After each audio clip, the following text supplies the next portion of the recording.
Parliament లో BC బిల్లును వెంటనే చేపట్టాలి. కులగణన ప్రక్రియను వెంటనే చేపట్టాలి. కులగణన ప్రక్రియను వెంటనే బీసీ ఐక్యత, బీసీ ఐక్యత.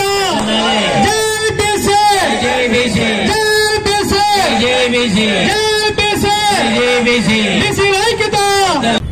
బీసీ కమిటీ నిర్వహించి నరసింహరావు, మల్లేశ్వరరావు, ఇతర సభ్యులందరూ కలిసి ఇక్కడ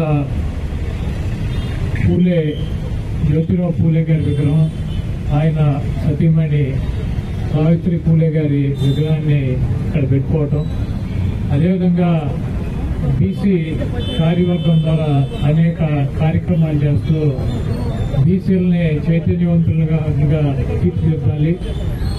మనకి బీసీలు ఇంత పర్సంటేజ్ ఉన్నాం, ఇది ఎవరో ముష్టేస్తే వచ్చేటువంటి పదవులు కాదు, మన హక్కుగా సాధించుకోవాలి.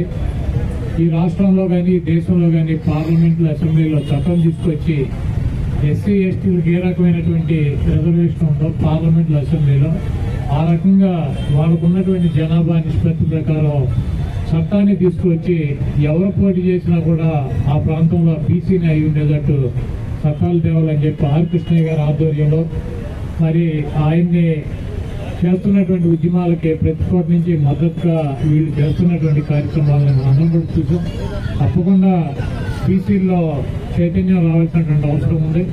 అందరూ కూడా ఒక తాటి మీదకి వస్తే 50% మంది ఉన్నటువంటి బీసీలు కనుక ఒక తాటి మీద, రోడ్డు మీద కనుక వచ్చినట్లయితే ఇవన్నీ కూడా పెద్ద సాధించలేని విషయాలు కాదని చెప్పి నేను భావిస్తూ, అదేవిధంగా చట్టాలు లేకపోయినప్పటికీ కూడా జగన్మోహన్ రెడ్డి గారు ముఖ్యమంత్రి అయిన కాడి నుంచి ఆయనకు ఉన్నటువంటి క్యాబినెట్ లో ఎస్సీ ఎస్టీ బీసీ మైనార్టీలకు 60% మందికి మరి మంత్రివర్గంలో స్థానం కల్పించడం, నామినేటెడ్ పదవులు మార్కెట్ రేట్లు కావచ్చు, లేకపోతే ఎమ్మెల్సీలు కావచ్చు, లేదా రాజ్యసభ సభ్యులు కావచ్చు, అది ఏ పదవి అయినా సరే ప్రభుత్వం కానీ గవర్నమెంట్ కానీ పార్టీ కానీ ఇచ్చేటువంటి ప్రతి పదవులను 50% పైన ఎస్సీ ఎస్టీ బీసీ మైనార్టీలని ఉండేదట్టు చూసుకున్నటువంటి ఏక ముఖ్యమంత్రి జగన్మోహన్ రెడ్డి గారు ఈ బీసీ గణన కూడా చేపడతాం.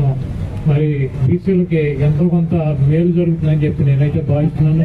అదేవిధంగా గుడివాడ నియోజకవర్గంలో అయితే బీసీ గణన కులాల వారీగా ఇవన్నీ కూడా నేను సుమారుగా నాకున్న పరిజ్ఞానంతో, మిడిమిడి పరిజ్ఞానంతో నేను ఎన్నికల్లోకి ఎప్పుడు పాల్గొంటాను కాబట్టి నేను లెక్కలు తీసుకుంటూ ఉంటాను.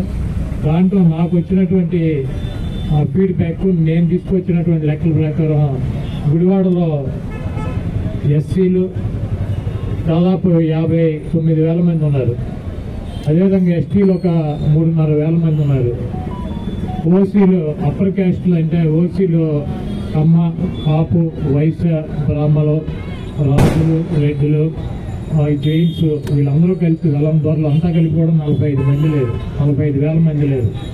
అదేవిధంగా బీసీ కులాలు వచ్చేటప్పటికి 80,000 మంది పైన బీసీ కులాలు ఉన్నాయి.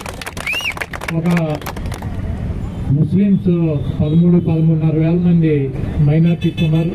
ఏదైనప్పటికీ కూడా ఎస్సీ ఎస్టీ బీసీ మైనార్టీల్లో అత్యధిక పెద్ద వర్గంగా గుడివాడ నియోజకవర్గంలో కూడా 40% పైన బీసీ వర్గాలే ఉన్నాయి.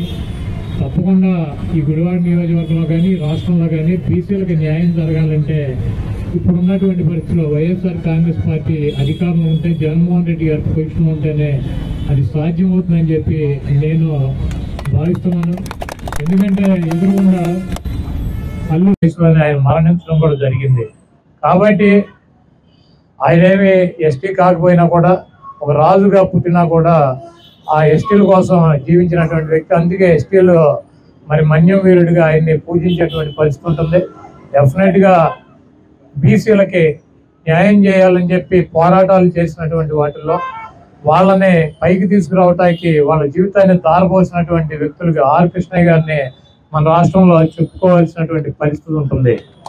అయినప్పటికీ అటువంటి వ్యక్తులు ఎన్ని ప్రభుత్వాలు ఉన్నా, ఏ ప్రభుత్వాలు ఉన్నా కూడా పోరాటం అయితే కనుక చేస్తూనే వచ్చారు. ఆ వ్యక్తులను లేదా ఆ పోరాటాలను చూసి వాస్తవ పరిస్థితులను గమనించి మరి బీసీల యొక్క రాజకీయ చైతన్యం కోసమో లేకపోతే వాళ్ళకి ఆర్థికంగా బాగుంటానికో ఈ రాష్ట్రంలో ఎన్టీ రామారావు, వైఎస్ రాజశేఖర రెడ్డి గారు, ఇప్పుడు జగన్మోహన్ రెడ్డి గారు మరి వాళ్ళ అభ్యున్నతి కోసం బీసీలు కాకపోయినప్పటికీ వాళ్ళ యొక్క ఉన్నటువంటి బాధల్ని, కష్టాలని దగ్గర నుంచి చూసినటువంటి వ్యక్తులుగా మరి వాళ్ళకి మద్దతుగా వాళ్ళకి కావాల్సినటువంటి అన్ని 100% తీర్చలేకపోయినా దాదాపు చేయగలిగినటువంటి వరకు శక్తి వంచన లేకుండా చేయడానికి వచ్చేస్తున్నారు. అటువంటి వ్యక్తులకి మద్దతు ఇవ్వాలని చెప్పి బీసీ సోదరులందరూ కూడా ఆలోచించుకోవాలని చెప్పి ఏ ప్రభుత్వం అధికారంలో ఉంటే మరి మీకు సంక్షేమ కార్యక్రమాలు కావచ్చు, రాజకీయంగా కావచ్చు, మీకు సామాజికంగా కావచ్చు, ఆర్థికంగా మీకు ఎవరైతే తోడుగా ఉంటారో ఆలోచించుకొని మీ ఓటుని వినియోగించుకోవాలని చెప్పి డెఫినెట్గా జగన్మోహన్ రెడ్డి గారి సారథ్యంలో నడిచేటువంటి ఈ ప్రభుత్వం బీసీలకి రేపు జరగబోయేటువంటి అసెంబ్లీ ఎన్నికల్లో కానీ, పార్లమెంట్ ఎన్నికల్లో కానీ పెద్దపీట వేస్తుందని చెప్పి నేను ఆయన దగ్గర నుంచి చూసినటువంటి వ్యక్తిగా మరి రాష్ట్రంలో ఏ ఇతర రాజకీయ పార్టీలు కూడా చేయలేనటువంటి విధంగా బీసీలకి ఎమ్మెల్యే సీట్లు, ఎంపీ సీట్లు వస్తున్నాయని చెప్పి జగన్మోహన్ రెడ్డి గారిని దగ్గర నుంచి చూసినటువంటి వ్యక్తిగా మీ అందరికీ మాట ఇస్తూ మరి ఇంత మొదటి సంవత్సరం వార్షికోత్సవాన్ని ఇంత ఘనంగా నిర్వహించినందుకు రాష్ట్ర స్థాయిలో, జిల్లా స్థాయిలో బీసీ నాయకులందరూ కూడా ఇక్కడికి వచ్చి మా బీసీ నాయకుల్ని అభినందించి వాళ్ళని ప్రోత్సహించినందుకు పేరు పేరున మా ఈ రాష్ట్రం నుంచి వచ్చినటువంటి, జిల్లా నుంచి వచ్చినటువంటి నాయకులకి, ఇక్కడ పనిచేస్తున్నటువంటి కమిటీ వారికి మరొకసారి హృదయపూర్వక నమస్కారాలు తెలియజేస్తూ సెలవు తీసుకున్నాను.